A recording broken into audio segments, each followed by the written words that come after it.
So the NDC goes to Congress, and the NDC goes to Congress on Saturday. And we know that since the recent past, we've seen political congresses of many young people, since 2016, I have to say, young people coming into politics: George Anda, Kojo Ponkrumah, Hassan Tampuli, Charles Bissiou. On the NDC side, the younger Tete, Hannah Tete's younger sister, who is now the member of parliament for Senya Breku. We saw a lot of young people coming in. Some of these young people were coming in as second-generation politicians. Their fathers were politicians already. And you will expect that because their fathers are politicians, sometimes they are well-groomed. We've seen that happening around Zaneto Rollins in Osu and all of that. So we saw all of those things happening. Now, it was obvious that this was going to happen again at the NDC Congress on Saturday. So President Mahama is presiding over this event. When I say presiding, I don't mean he's the general secretary of the party. He's the overlord of everything that's happening in NDC right now. And so, therefore, he's presiding over this event and strategically looking at what is happening in every constituency. So we've been looking at this, and we are thinking that President Mahama's advisors probably had missed something. We've been looking at this, and we think that President Mahama's advisors have missed something. So this is President Mahama and Dr. Duffour. Dr. Duffour is running against President. Of course, President Mahama is going to make sure Dr. Duffour doesn't win, that he wins, and Dr. Duffour wants to win, etc. We heard about all the court cases. All that is buried right now. But President Mahama should have looked at the situation. We think his advisors should have told him that have a close look at Duffour's son. And I like the way they started doing the flyers of Kwabena Duffour Jr. and John Mahama, etc., etc. Have a look at Duffour's son, okay? And also have a look at Gifty Lamptey's son. Can I have Gifty Lamptey there? Please put the pictures as I mentioned their names. Also have a look at Gifty Lamptey's son. Now, if you have an individual picture of Kojo Jones, let me have. If you don't have it, let me have Kojo Jones and his parents. And my editor is changing too many pictures. So this is Gifty Lamptey. If you get Kojo Jones and his parents, put it up. So Gifty Lamptey's son was running for Keta. His name is Kojo Jones. Okay. So this is Kojo Jones, right? This is Kojo Jones. You know him. This is Gifty Lamptey. This is David Lamptey. May he rest in peace eternally. David Lamptey died in 2012. When David Lamptey died in 2012, I was looking for the video today. I didn't have time to get it, but I'll find it. Aseidu Nketiah made a statement so David Lamptey died on 5 December 2012, 2 days to December 7th. Professor Mills had died on 24th July. David Lamptey died on July 5 December. NDC had a rally, a big final rally at the Accra Sports Stadium. Kojo Bonsu had just done the red T-shirts that the NDC was wearing, 2012. Aseidu Nketiah, who was the general secretary of the party, held up the rally and asked the entire NDC rally to observe 5 minutes silence for the memory of David Lamptey. This is how colossal David was to the NDC. Now, let me talk about David's wife in terms of how colossal in her own right, how colossal she is to the NDC. So David Lamptey, her husband, was particularly important to the NDC. Well, he was an NDC member of parliament, for those who may not know. I took it for granted that people know. He was, where Zaneto Rollins is, Korle Klottey. David was actually the last NDC MP of Korle Klottey before Dr. Rollins. I believe so. Okay, let's calculate. David, in 1992, was Taye Okuno was the MP. 96 was David Lamptey. 2000, the MPP got it. I believe the MP got it in 2004 and 2008, something like that. I'm not so sure, but it looks like the NPP held it for a while until Zaneto. But David was the MP in Korle Klottey back in 1996. It was a fierce contest between him and the independent candidate Taye Okuno. So Taye Okuno was a candidate for 92, and David Lamptey became the candidate for 96, chosen by Fly Lieutenant Rollins and E.T. Mensah, imposed on the party. Taye Okuno said that he doesn't understand. He went independent because Taye Okuno believed that he had been the elected candidate of the NDC for the 96 elections.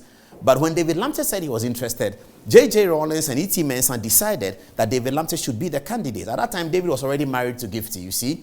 And David became the candidate. That's David Lamptey's image. Now, let's talk about Mrs. Lamptey, Mrs. Gifty Lamptey, the Reverend Minister, and her own right in the NDC. Put Gifty Lamptey's photograph up. Let me tell this story. And that's very, very important. Okay.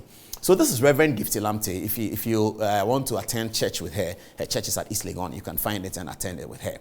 Now, when Reverend Gifty Lamptey's mother, she was a nurse in Tema, when she died, I was in the church in Tema where the funeral service was held. In that church, at that time, Professor Mills was the president of Ghana, and the funeral service was held in Tema. Professor Mills, president of Ghana, was there. I believe that John Dramani Mahama, vice president, was there. Kojo Chikata, former national security coordinator. This is when Mills was president. Kojo Chikata had retired a long time ago. Mills is president. This is about 2010, I believe. Kojo Chikata, former national security coordinator, who doesn't go anywhere. Kojo Chikata didn't go to many places. He's always at home, and people go and see. He doesn't go anywhere. Kojo Chikata was in the church for the funeral service of Gifty Lamptey's mother. And I'm referring to Gifty Lamptey, the mother of Kojo Jones, the now defeated PC of Keta. Okay. So the funerals occurred. So Professor Mills, David Lamptey, Kojo Chikata, Flight Lieutenant Rawlins were all in the room in Tema when Mrs. Lamptey's mother had passed. I never saw her, I never met her, but I was in the service as well. When Mrs. Lamptey's mother had passed. Okay. Now, something struck me when I was observing the proceedings, especially at the end. When the funeral service was about to end, we heard the sound of a helicopter hovering over the church of sorts. The sound became quite loud, so people were getting concerned. Apparently, the helicopter had been commandeered to arrive at the church to take the body of Mrs. Lamptey's mother to Keta, or the Keta area, which is where she was going to be buried, which is her home, which is where her people are, which is where she wants to be, and that's where they're going to conduct the rest of the funeral. Now, one very important person in the church, among the names I've mentioned, sat in the helicopter and flew away with the body to Keta. That's Gifty Lamptey. Okay, now bring me back John Mahama's photograph.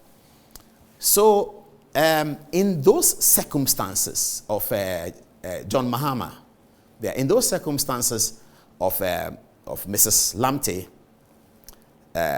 presenting her son to the NDC parliamentary group, I'm thinking that President Mahama's advisor should have advised him in a certain way. And I'm coming to the point.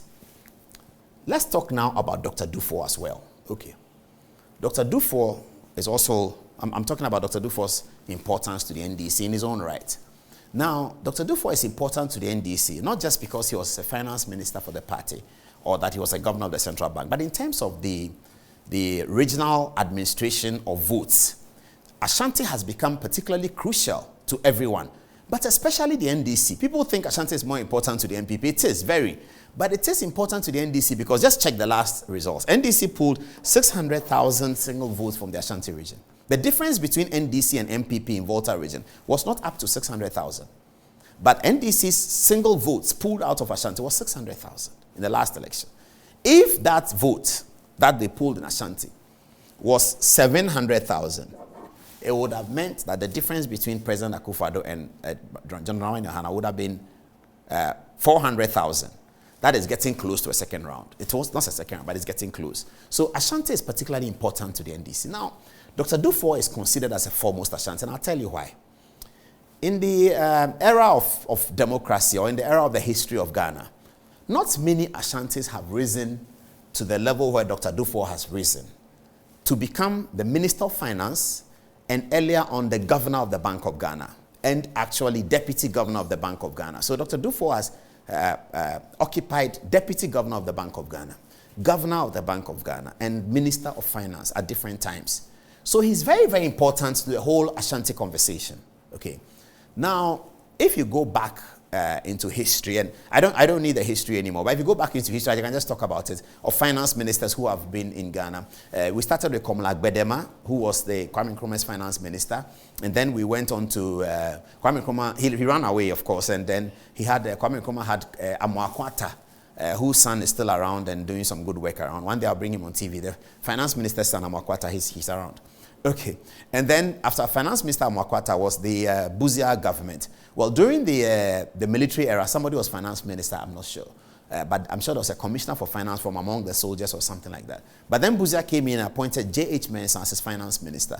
So up until that time, no Ashanti had been finance minister.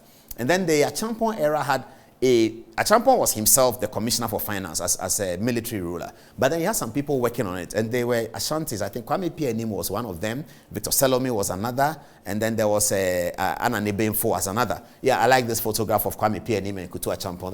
That's and Anane Benfo. Yes, this is, we can't find a photo of Anane Benfo, not Anane Boafo. It's Anane Benfo, B-I-N-F-O, Anane Benfo.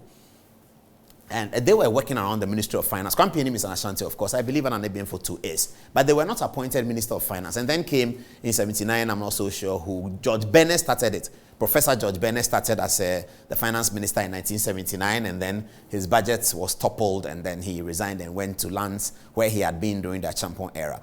And then from there, you come straight to Kwesi Botchwey, isn't it? Kwesi Botchwey was there forever, so we know that it makes our work a bit easy for researchers. So that Kwesi Botchwey was the next. And then up until the names I'm mentioning in terms of formal Minister of Finance, and I'm talking about Kwabena Duffour, none of these was Ashanti. So I'm giving you Kwabena Duffour's profile in the NDC and in Ashanti region. Then I'll come and make the point, okay? Please get me Aseidu Nketiah's son, the victorious son's photograph ready. Okay, so this is Kwesi Botchwey. After Kwesi Botchwey, then came Richard Kwame Pepra. Now, Richard Kwame Pepra will be the first official Ashanti to have been named Minister of Finance. Richard Kwame Pepra. He was the first. He came before Dr. Duffour. He was the first. After Kwame Pepra came Yao Safo Mafo. I'm sure you can all remember that. Yao Safo Mafo is from Erisa in Achim. A very clever man. Yao Safo Mafo was the next. And then after Yao Safo Mafo was Kojo Banredu. And Kojo Banredu is Ashanti. He was an Ashanti MP. So he's Ashanti. So yes, that was the next Ashanti. And after Kojo Banredu was Dr. Kwabena Duffour. Okay. So Kwabena Duffour is important to Ashanti like that. After President Kufuor, he's the next most important Ashanti. Okay, that's Kwabena Duffour's photograph. So after John Ajekum Kufuor, the next most important Ashanti to the people of Ashanti in terms of the political heritage of Ghana is Kwabena Duffour, because Kufuor was president. So that's the first one. There's been no Ashanti vice president yet. I understand that there could be one in 2025, but I don't know. But that's what I've heard, that some people are planning for an Ashanti vice president in 2025. I don't know, but I've heard it. So we will see what happens. But there's been no Ashanti vice president. So then you come to the senior most ministers. And if you look at the senior most ministers, Ministry of Finance, and he's been governor of the central bank. So Kwabena Duffour is important to Ashanti. Okay. Now, get me back John Mahama's photograph. I'm now about to make the point. Yes. So you're President Mahama. President Mahama has advisors. You're going into this election. You're looking at post-election. When you're going into primaries, viewers, we have learned, those of us who have been studying the politics on the ground and then being students of political science, we have learned that when you're going into primaries, the most important thing at the back of your mind should be what happens post-primaries. How do we put the unity together? And whilst I say that, I have to say that I'll come back to congratulate John Mahama on the Tamale event. I'll talk about that a bit later. But you need to, while you're going into the primaries, have at the back of your mind, what am I going to, how do I unite the party to win? That's always been the conversation.